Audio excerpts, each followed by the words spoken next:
Shalom, shalom bien-aimés, soyez bénis dans le merveilleux puissant nom de notre Seigneur et Sauveur Jésus-Christ de Nazareth.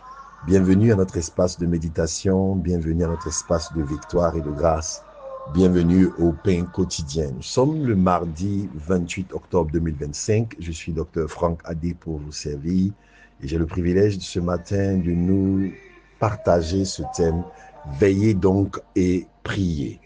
Je rappelle que ce thème est le second de la semaine dédiée à marcher dans la victoire.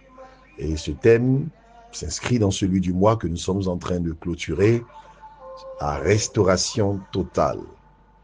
Nous avons pour référence biblique le texte de Luc 21, 36 qui dit ceci: « Veillez donc et priez en tout temps, afin que vous ayez la force d'échapper à toutes ces choses qui arriveront et de paraître debout devant le Fils de l'homme. » Il peut être utile de donner le contexte de ce passage. À quoi le Seigneur fait référence lorsqu'il parle de ces choses qui arriveront? Luc 21 contient des exhortations sur la fin des temps, sur les choses qui doivent arriver. Après qu'une une pauvre veuve ait donné 2 pièces, et une conversation s'est engagée entre Jésus et les disciples, et cette conversation a tourné sur le point de la destruction du temple. Au-delà de la destruction du temple, le Seigneur a poursuivi donc son exhortation dans une vision prophétique eschatologique en parlant des signes de la fin. Il a parlé de guerre, de tremblements de terre, de bruit de guerre et de temps difficiles en disant à ses disciples que lorsque ces choses arriveront, il ne faut pas qu'ils soient en panique, mais qu'au contraire, ils apprécient et comprennent que la délivrance n'est pas loin. Et donc une série d'exhortations visait à ce que les disciples se préparent. Avant qu'on arrive, par exemple, au texte que nous lisons ce matin, il y a une exhortation très importante par laquelle le Seigneur donc a encouragé ses disciples à ne pas laisser leur cœur s'appesantir par les excès du manger et du boire, mais à être vigilant. L'exhortation donc de ce jour est dans la suite logique des choses qu'il faut faire pour pouvoir donc avoir la force d'échapper à ces choses qui arriveront. Et c'est une exhortation d'autant plus solennelle parce que certes, elle ne vise pas à créer, générer de la peur, afin que notre vie chrétienne soit vécue dans la peur et dans la crainte, mais de comprendre notre responsabilité et de comprendre que les choses qui arrivent ont le pouvoir de perdre les vies, le pouvoir de perdre des personnes. C'est la raison pour laquelle le Seigneur dit qu'il faut avoir la force d'y échapper. Les jours de la fin, les jours des temps derniers, la Bible déclare qu'ils vont déployer une énergie d'erreur, une influence forte qui a la capacité, n'est-ce pas, de perdre les individus.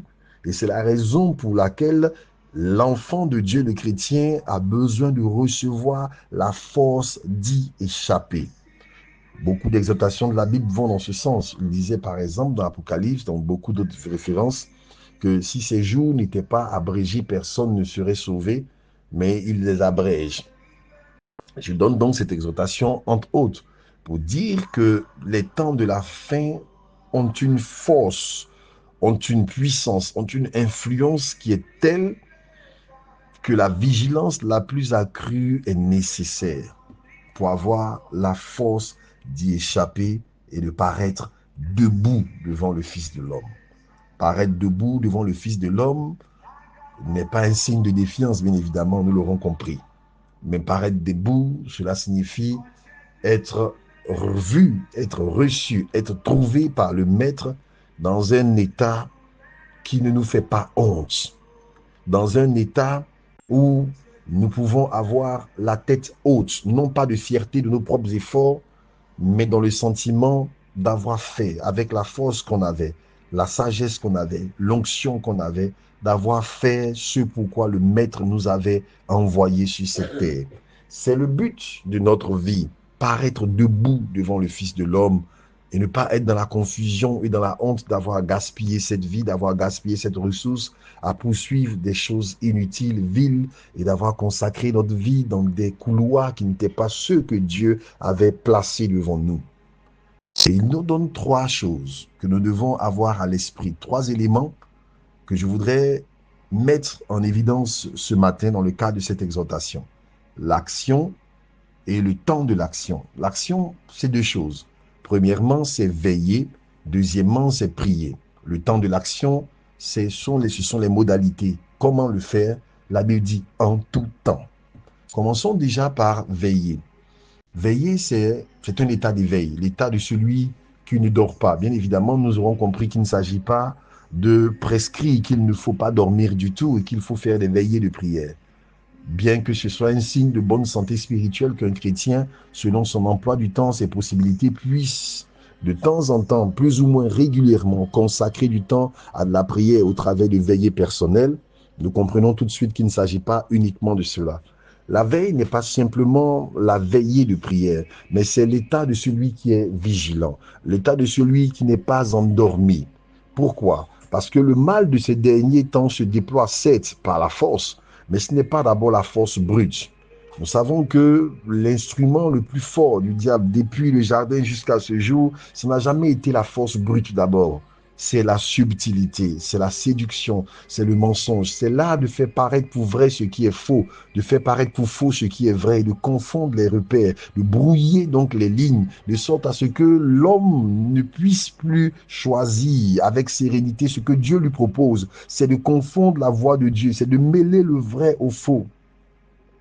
C'est la raison pour laquelle la vigilance est de mise. Nous entrons dans une société où les repères sont brouillés. Et s'il était déjà difficile par le passé, il devient encore de plus en plus difficile. Et je voudrais particulièrement m'adresser à tous les parents, de comprendre les challenges et les défis de la génération à venir. Les enfants nés, la génération née à une époque où le mal est institutionnalisé, où le mal est appelé bien, où le bien est appelé mal.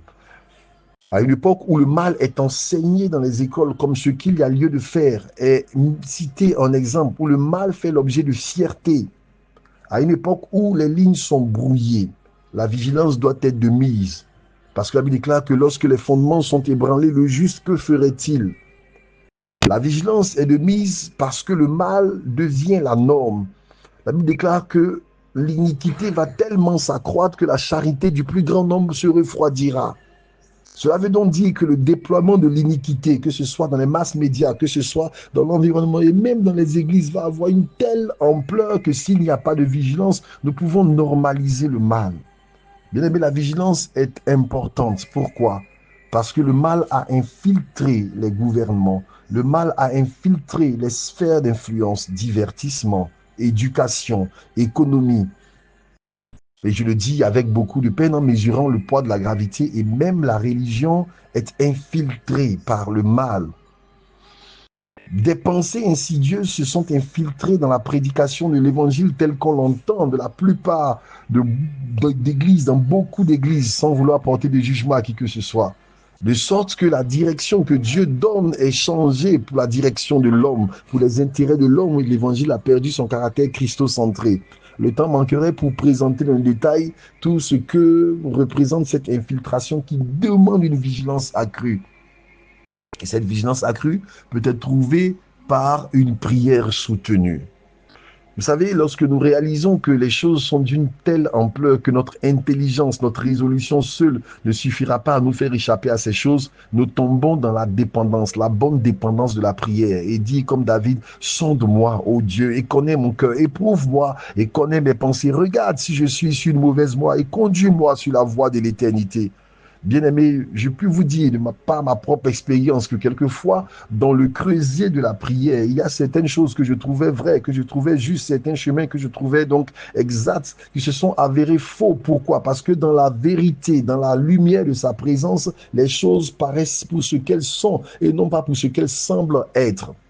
Si nous n'avons pas cette intimité, cette vie de prière constante dans sa présence, nous n'aurons pas la force d'échapper à ces choses, parce que la Bible déclare que le mal se déploie à une telle subtilité, un tel niveau de subtilité, de persuasion, qu'il est même possible que les élus soient séduits. La prière devient donc l'espace de la dépendance de Dieu, dépendance donc de Dieu qui nous permet d'être dans une situation où le Saint-Esprit peut jeter la lumière sur ce que nous faisons, sur les actions, sur les motivations, sur ce que nous entendons et faire paraître vrai ce qui est vrai. La Bible déclare que par sa lumière, nous voyons la lumière. La veille donc ne peut être efficace si elle n'est pas assise dans une prière, dans une attitude de dépendance de Dieu. C'est cela donc la prière, pas simplement l'instrument par lequel nous demandons à Dieu de combler nos besoins et quelquefois nos désirs, mais l'acte de dépendance par lequel nous nous jetons au pied du Maître pour dire Seigneur, nous n'y arriverons pas sans toi. Seigneur, montre-nous le chemin, montre-nous la voie, instruis-nous, montre-nous le chemin, fais-nous discerner le vrai du faux, le mal du juste, afin que nous puissions choisir ce qui te glorifie. Et enfin, le Seigneur dit qu'il faut le faire en tout temps. Il dit veiller à être constamment en prière, prier sans cesse. Je ne suis pas en train de dire qu'il faut abandonner toute activité pour s'enfermer et prier, bien que ce soit nécessaire d'avoir donc ces moments où on s'enferme. Ce que la Bible recommande ici, c'est que la prière devienne un réflexe, de sorte que l'homme de Dieu, la femme de Dieu, l'enfant de Dieu soit capable d'être constamment en train de prier, même quand il est au travail. En fait, ce dont il s'agit, c'est d'avoir un esprit en prière, un esprit de prière, un esprit qui est constamment connecté à la source, quoi que nous soyons en train de faire, pour avoir donc la force de faire quoi? D'échapper à ces choses. L'exhortation du jour, elle est simple. Nous ne pouvons pas vivre notre vie chrétienne par intermittence et espérer véritablement avoir les ressources. Paul le disait en Éphésiens, revêtez-vous de toute l'armure spirituelle. Il faut bien comprendre donc l'intensité du combat dans lequel nous sommes engagés. Il faut bien comprendre que ce combat va s'intensifier non seulement pour nous-mêmes, mais pour la génération qui vient après nous. Et c'est la raison pour laquelle nous ne pouvons pas adopter un style, un niveau de vie chrétien qui soit en deçà des enjeux de la génération, des enjeux de la saison, des enjeux de l'eschatologie dans laquelle nous sommes. Dieu veut que nous puissions nous tenir debout devant le Fils de l'homme et il nous en donne les ressources. Ma prière pour vous, ma prière pour moi, c'est que Dieu nous donne la grâce d'apprendre à veiller, d'apprendre à être vigilant dans une société qui demande notre attention constamment et qui nous détourne par la distraction, dans une société qui promeut la distraction à un tel niveau que, regardez par vous-même, que tous ceux qui sont dans l'industrie du divertissement sont infiniment et gracieusement payés. Il n'y a personne qui est au plus payé que ceux qui sont dans l'industrie du divertissement, footballeurs, acteurs, chanteurs et j'en passe. Je ne veux jeter l'anathème sur personne, le discrédit sur personne. Si les gens gagnent leur vie, tant mieux. Mais la réalité est que la société promeut le divertissement. Et pourquoi est-ce que les richesses du monde, de Babylone, sont fédérées vers ces espaces? Parce que ces espaces servent au mieux les intérêts, au profit d'une seule chose. Il faut distraire les masses et les empêcher de regarder ce qui compte vraiment. Je ne dis à personne d'arrêter de regarder le foot ou de se divertir. Il peut être utile à l'occasion de se divertir sainement.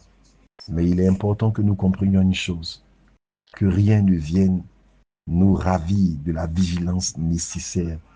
Et que si devient une source de distraction qui nous empêche d'être dans la vigilance, il faut les traiter comme tels. Que la grâce de Dieu soit sur nous. Shalom.